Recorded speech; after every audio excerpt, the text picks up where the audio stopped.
So the Academic Adventures program is designed to get kids interacting with the world around them through a variety of hands-on activities.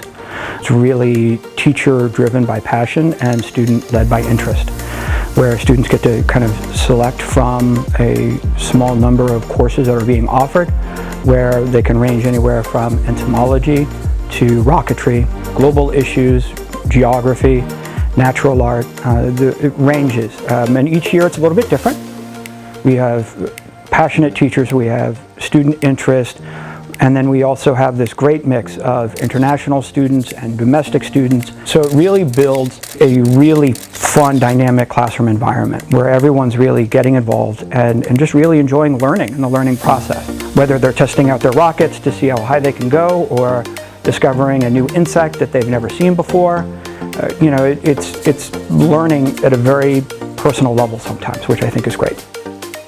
The goals of the program are to get students to interact with the world around them really hands-on, not to be very passive, but to be very active learners and engaging with programs and classes that really encourage a lot of construction, hands-on activities. It's really getting the kids to become very thoughtful and deliberate thinkers about the world around them.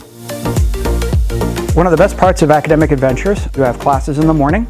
Students will usually take 2 out of 3 or 4 proposed classes, and then we have a nice break where we do all sorts of fun and games. And then after lunch, Academic Adventure students are incorporated into the camp program, where then they get to engage in a variety of other fun activities ranging from rock climbing and outdoor adventure to swimming to archery, arts and crafts, fun and games. It's a really fun program, really from start to finish.